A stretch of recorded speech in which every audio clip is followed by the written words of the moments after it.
everybody, my name is Mr. Francy and welcome to Mr. Francy Reads. If you are joining me for the first time, welcome to the family, and if you are returning, welcome back. If you have not already, please subscribe to the channel, it really does help me out, and while you're there, hit the notification bell, ding, so that you can be updated every time I post a new video.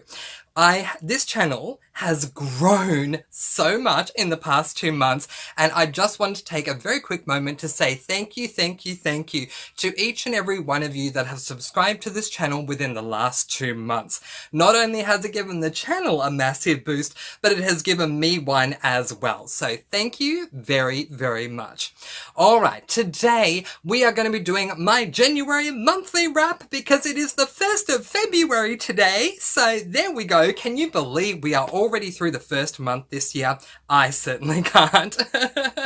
But before I get into that, I just wanted to let you know, or remind you, depending on if you were aware of this or not, I am hosting my very first readathon this month. It is all about cozy mysteries. It is called the Cozy It Up with Mr. Francy readathon. So if you have not checked out that video, link to it in the description. Feel free to check that out. And if you'd like to join us, we'd love to have your company. We are going to be discussing everything to do with the readathon over on my Discord. So if you have not joined us over on the Discord server, link to that in the description as well. But let's not waste any more time. Let's jump right in and talk about all the books that I read in the first month of 2022.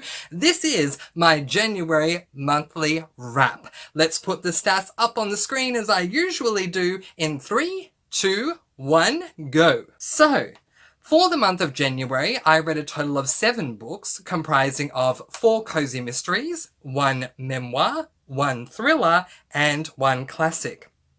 For my age groups, I surprisingly only read from 1 age group this month. I've never had that before.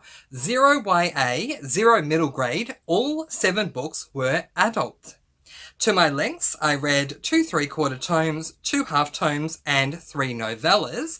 And to my star ratings, I had a good month, you guys. I had 5 5-stars, 1 4-star, and 1 3-star. So let's get right on into it and talk about all the books that I read in the month of January, starting off as I usually do with any books that I DNF'd. Now, for those of you who don't know what DNF stands for, totally fine. It stands for did not finish. In other words, you picked up a book and for whatever reason you weren't enjoying it, so you put it back down and you don't plan to pick it back up again. I DNF'd 1 book in the month of January, and incidentally, it actually was the first book that I picked up for the month and therefore for the year. It was a great start. But the 1 book that I DNF'd in the month of January 2022 was this book, The Night Circus by Erin Morgenstern. Now, this is a YA fantasy book. There is a lot of second-person writing style within the first couple of chapters, and the 4th wall is broken way too many times. Now, if you don't know what breaking the 4th wall means in a book, not a problem at all. I'm happy to explain that to you. Basically, when an author breaks the 4th wall, they are referring back to you, the reader. So in this book, it kind of opens up saying you are standing in a line. You are looking at a clock. You are now moving forward in said line. And I'm here thinking, while I'm reading this book, am I reading like some kind of meditative thing? It just doesn't work for me. So now let's talk about all the books that I did finish. And the very first book that I read in the month of January was this book, Class Reunions Are Murder. Now, this is book 1 in the Poppy McAllister series. It is by Libby Klein. The genre is, an age rating is an adult cozy mystery, and I gave this book 3 stars. Now, in this book, we follow our protagonist, whose name is Poppy McAllister, as she goes back to school for her high school reunion. And as you can expect, you know, there's going to be some kids that she went to school with that she's looking forward to seeing, and there's other kids that she's really not looking forward to seeing at all. While she and her dear friends are at the reunion, one of the mean girls is killed. And so therefore we end up spending the majority of the rest of the book trying to work out who killed this mean girl and, yeah, all that kind of stuff. Poppy is considered as one of the suspects because she was one of the first to come across the person that died. The fact that I gave this book 3 stars is not going to stop me from picking up book 2. I will get to it at some point, and then after I read book 2, I will determine where I go to from here.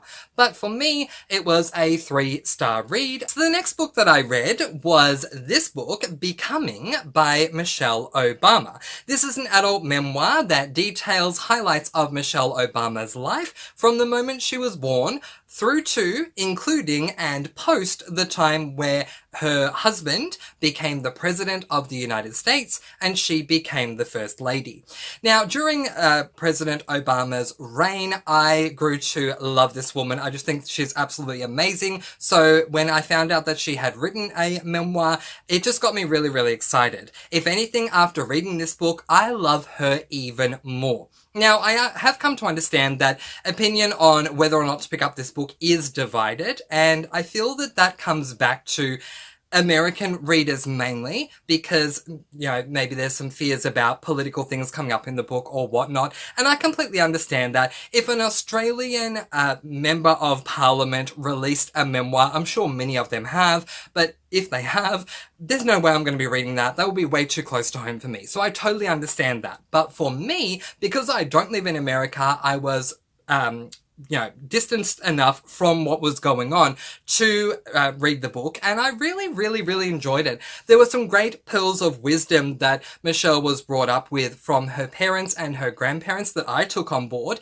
and that she also gave us along the way with lessons she learned throughout her life growing up. And I really did appreciate this. I love this so much. I gave it 5 stars. It was an absolute blast for me. From the moment I started it all the way through to the end, I simply could not fault this book, which says so much. So if you are sitting on the fence about whether or not to pick up this book, I highly recommend doing so, because for me, it was an absolute 5-star read. It was wonderful. Thank you, Michelle Obama. So the next book that I read was this book, A Killer Cupcake, which is book number 1 in the Beachfront Bakery series by Fiona Grace. I did not say Beach Bum Bookworm series.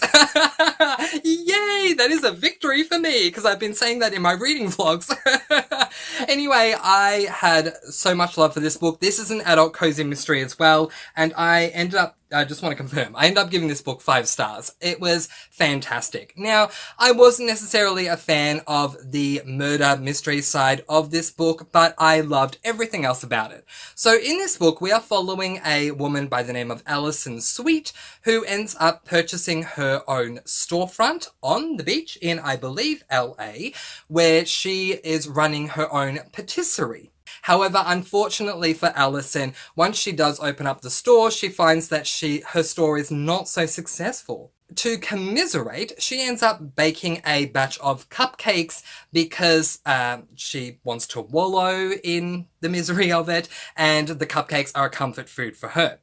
As the cupcakes are coming out of the oven, a customer walks into the store and says, "Oh my gosh, what is that heavenly smell? I need to try that right now." And so the customer purchases one of her cupcakes, which she never planned on selling. Turns out this customer is a massive bigwig in the radio world, and he tells all of his listeners all about her wonderful cupcake and her wonderful store. So her and her friends end up turning the store from a patisserie into a bakery overnight. They work incredibly hard, and it suddenly becomes a bakery. She also receives a visit from another customer that day, who is a guy who is in a particularly sour mood with her. He's really upset with her that she's purchased the store. She doesn't know why, because she was never told that there was no reason why she shouldn't take the store. But apparently, according to this guy, he was offered it before her. The very next morning, he winds up dead, and Alison becomes the prime suspect in his murder. So it is a race against the clock for Alison to clear her name. I really love this book. Definitely being book 1, it is a setup for the rest of the series, and I can see how that happened. There is even an Australian male in this book, which I love. He runs his own surf shop. Oh my gosh. Australian representation in a cozy makes me so happy, you guys. I love this. I gave it 5 stars and I definitely want to continue on with the story. So if that intrigues you, I highly recommend it. And also, if you are someone who hasn't tried cozy mysteries before, this may be a good entry point for you. This book is 175 pages long, so it's a short book, but it also gives you all of those warm, cozy feelings that I'm used to with a cozy mystery. So I would highly recommend this as the first book you pick up if you haven't read a cozy before. 5 stars from me. The next book that I picked up was my one and only classic for the month of January, and that was thanks to Lee from booktuber channel Dark Roots Creations. Lee did a readathon in January that had me so excited. It was the Mary Poppins readathon. Now, for those of you who don't know, I am a massive fan of Dame Julie Andrews. I have seen The Sound of Music and Mary Poppins, the films, and as well the Princess Diaries films, many times. I've read the first 2 Princess Diaries books, but I've never read Mary Poppins before, so thanks to Lee, I had a really good excuse to finally read this book, and you guys, it was fantastic. Now, for those of you who have seen the film, but not read the book, I will say that Disney did take some creative liberties, but the bones are definitely there. Mary Poppins revolves around a nanny by the name of Mary Poppins, who there is more to her than meets the eye. She is not your average human nanny. When the book opens up, we are following a family called the Banks family. There are 4 children in this family, in the book anyway. We have Jane and Michael and their twin siblings. Their nanny has just left. She couldn't take it anymore. So the Banks' parents have had to advertise for a new nanny. And here comes magical Mary Poppins to the door to change everything. And she takes us all, including Jane and Michael, on a wild ride. I had so much fun with this book. Despite the fact that Disney did take a lot of creative liberties in the film, and despite the fact that I'm used to the film, the book did not let me down at all. I still enjoyed it. 5 stars from me, and I highly recommend it. The next book that I read was the Patreon pick for Zach and Casey's Books and Bops buddy read for the month of January, and that book was this book, Confessions by Kanai Minato. So this is an Asian-inspired thriller. That was all I knew going in, but I kind of thought it would be very different to what it was. I ended up originally DNFing this book about a chapter and a half in, but then towards the end of the month I had more time. I went back to it, I finished it, and I ended up giving it 4.5 stars, which just goes to show sometimes when you DNF a book, it might be worth giving it a second chance. So, the premise of this book is that we open up this book with a middle grade teacher who is sitting her students down at the end of the day. She is about to retire, and so she's giving her students some pearls of wisdom and letting them know she's going to retire, so saying goodbye, all that sort of stuff. And I did find that really interesting because I did learn a lot. However, we get to a point in this first chapter, so it's not a spoiler, where she says to her students that her daughter, who I think is either 3 or 4, has died. She was murdered, and that she is still grieving the loss of her daughter because it happened recently. And then she announces to the student, the 2 murderers of my daughter are actually here in this very room. Oh my gosh, if anything is going to entice me to keep going, that definitely is.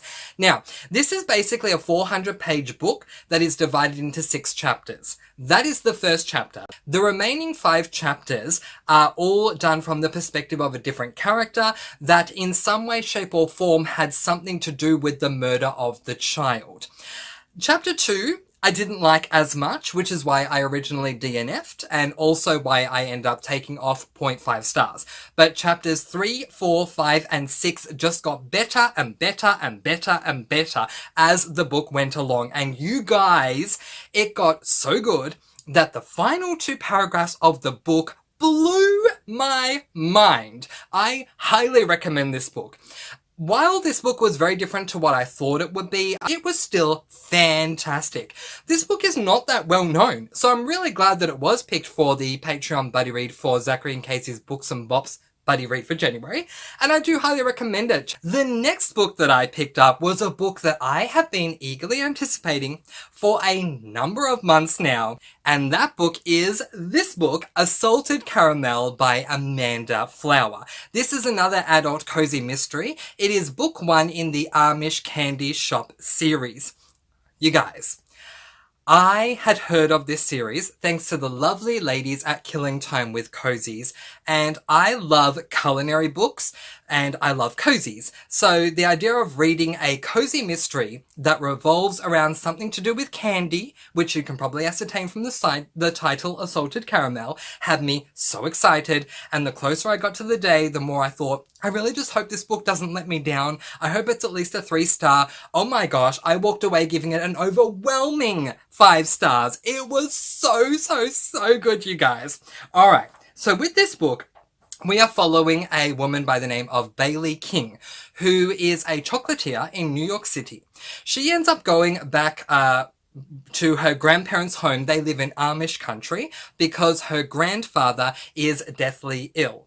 Her grandparents run a candy shop, and so she's basically going there to help them out. Unfortunately, the night that she arrives there, because she can't sleep, she goes downstairs into the store because the grandparents' home is upstairs above the store. She goes downstairs into the store to see that a guy has been stabbed to death. He is bleeding out all over the store, and clearly they're not going to be able to open up tomorrow. So Bailey has every reason to want to try and get this murder solved as quickly as possible so that they can reopen the store. Unfortunately for Bailey, the way that this guy ended up dying was that he was stabbed with the very knife that she had used earlier that day to cut up some of the candy. So her fingerprints are on the knife, and well, she is a very high up on the suspects list, so she has to try and work out who the killer is so she can get her name taken off. I actually enjoyed the mystery of this book, which is fantastic because I don't always enjoy the mystery of a cozy mystery, but I loved this one. I thought it was done really well. I loved the reveal of the mystery. I loved learning who the killer was and their motivations, why they killed this person, and so on and so forth. But of course, I loved the other side of it as well. I loved getting to know our protagonist. I loved getting to learn more about her being a chocolatier. I loved getting to learn more about Amish country. In saying that, if you are nervous about going into this book and maybe contemplating not going into this book because it is an Amish candy shop series, please know that this book is not in any way, shape or form doused in Amish culture. The only time we really sort of go over Amish culture is if something comes up and then it's compared to how the Amish might do it this way and what the Amish call Englishers, which is those who aren't Amish, do it this way. And that probably comes up maybe 10 times in the book. So it's not heavily doused. It's just if a situation calls for it, a comparison is made. And that's pretty much it. But I really loved this book, you guys. If you love your culinary fictions, if you love your culinary cozies, this is one I highly recommend. You guys, here's how much I love this book. The moment I finished this book, I tracked down my next read, which was book number 2 in this series, which is called Lethal Licorice. Same author, Amanda Flower, book 2 in the Amish Candy Shop series. And I gave this book 5 stars as well. This is the final book that I read in January. So with book 2, I don't want to say too much, but I will say it mainly revolves around a competition that is taking place that Bailey is a part of. It's a cooking competition where you need to cook different types of candy in each round. It's an elimination style competition, but you can only use the tools that are available in Amish country. So anything electronic, for example, can't be used. This had me loving book 2 even more than book 1, if that's possible. It was so much fun how she cooked all these different types of candy, and she was talking us through certain things to do with the candy, which was really good as well. Now, obviously there is another murder that takes place because it's a cozy, so that's what happens. And I appreciated the murder. Again, just like with book 1, I appreciated who was killed. I appreciated who the murderer was. I appreciated why they did it. I loved everything about both of these books, book 1 and book 2. And that doesn't always happen with me because most of the time I don't like the murder side. But I loved everything about Assaulted Caramel and everything about Lethal Licorice. They were fantastic. Book 3 is not on my February TBR because I have 9 cozies already on my February TBR, but best believe I will be getting on to book 3 as soon as I possibly can.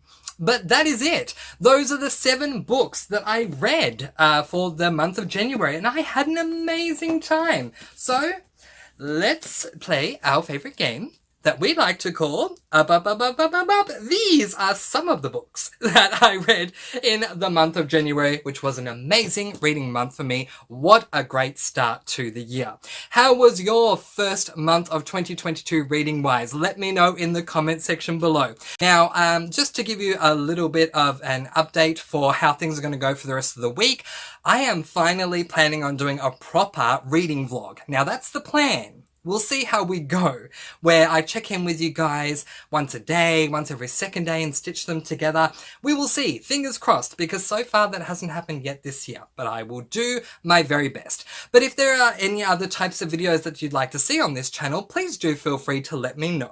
But one thing I will give away is that at some point in February, I will be bringing out the second video in the very much celebrating BookTubers series, and I'm so excited about this. You guys just gave me an overwhelming response to video number 1, where we celebrated Jessica from Lady Lovestead Reads. Hi, Jessica. And booktuber number 2 that we are celebrating is just about ready to go, so you can look forward to that coming out very soon as well. But in the meantime, that is where I am going to leave it, letting you guys go with peace, blessings, and so much love. And of course, be kind and love one another. And as I always say, happy reading!